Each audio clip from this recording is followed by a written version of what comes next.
Whether I'm doing showings or I'm working out of the office and taking phone calls from past and future clients, everybody wants to know about return on investment.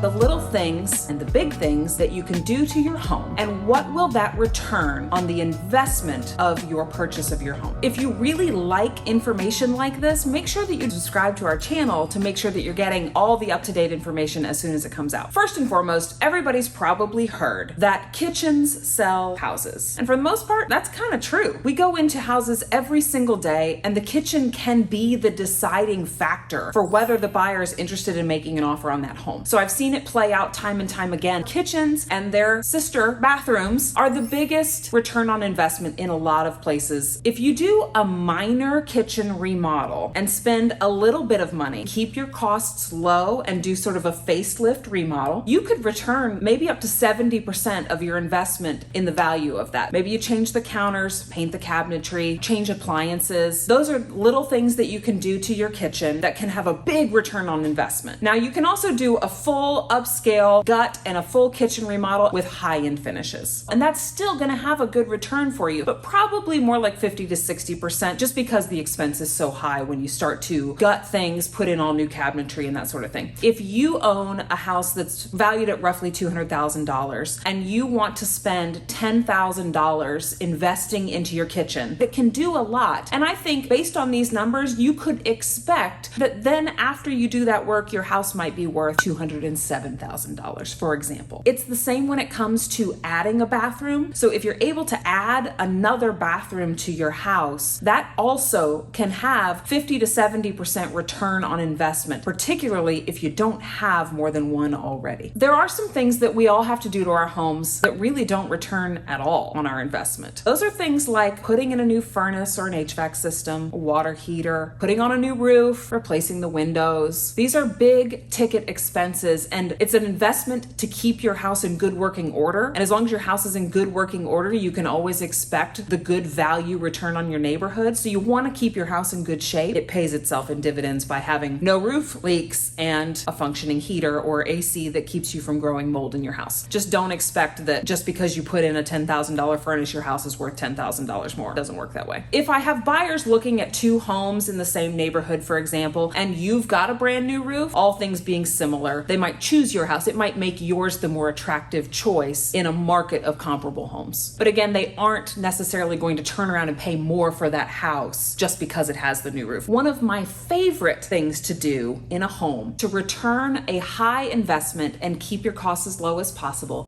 is finishing a basement. My husband and I have done this several times with homes that we have owned. It's the kind of project where your costs are maybe lower than what it would take to add that square footage to your house, for sure. Say you've got 1,000 square feet in the basement that's unfinished. The cost to add 1,000 square feet to your home would be massive, but you've got this footprint down there. The costs to finish that out can be relatively low and can really return high on your investment. You can make 70 to 75% ROI on finishing an unfinished basement. And that's one of the highest that we can see of any sort of individual project that you might take on. So when you're finishing your basement, like all the other projects, the lower you can keep your costs, the better. You may already have electric in your basement, some plumbing finishes just ready to go. And so that can also help keep your costs really low. Anytime that you're doing a remodel in your house, if you as the homeowner are able to carry the weight of being the general contractor and essentially hire out individual trades to get your plumbing done, get your electric done, that can save you a lot of money and that can keep costs low. And in a basement, there may not be many individual trades that you need, particularly if you're just finishing out a family room space. If you're literally just putting down flooring and walls, you might be able to really keep costs down and therefore add a bunch of square footage to your house that is really livable space. However, if you have the opportunity to add a bathroom, the basement becomes becomes more of a functioning space when there's a bathroom, if you have the opportunity to add a legal bedroom, meaning that you either have a walkout wall in your home where they can have a full-size window, or you're able to create an egress window into your foundation so that you can have a legal bedroom, that can be a great addition, especially if you don't have many in your home as it is. And so that's why basements return so high, and they remain my favorite thing to do to a home. You kind of get to double dip on the space a little bit. You can have finished basement space and have an extra bathroom, or have finished basement space and have an extra bedroom. And that's really where you start to be able to return on your investment. I intentionally look for homes when I'm buying that have unfinished basements because I see that as an instant opportunity to build equity in the home. Also, when you finish your basement, you can continue to live your life on the main floor of your home, and be not so disrupted as you might be with a full kitchen remodel or refinishing hardwood floors or something that really causes you to have to kind of half live your lives in your house. Contractors can be working down there. You can keep the door closed and kind of keep living your life on that main level. Now, there is a law of diminishing returns here. This is where things can get a little tricky. For example, the idea of adding a bathroom can be a massive return on investment for someone who lives in a 3-bedroom, 1-bath home. That second bathroom can make all the difference in the world for the livability of a future buyer, and therefore might be worth a whole lot more money. If you are in a neighborhood where most of the homes have 2 bathrooms and you only have 1, you're really going to be held back by that in the market. And so you could do yourself a lot of favors by adding a second bathroom. And vice versa, if you live in a neighborhood where you have 2 bathrooms and everybody else in the neighborhood really only has 1, adding a third doesn't get you very far. It doesn't just keep going up forever and ever and ever. You can't add a 17th bath and expect to get just as much as you did on your 16th bath. It doesn't work that way. Something to keep in mind when you're making decisions like this. That's why I go back to finishing a basement kind of is always a good idea. If you live in a neighborhood where everyone has basements, you can always just finish the walls and put down some flooring and call it a finished basement. The last thing I want to talk about is swimming pools. Swimming pools are a little bit of a hot topic, we'll say. The thing is, putting in a really nice high-end swimming pool costs a lot of money, like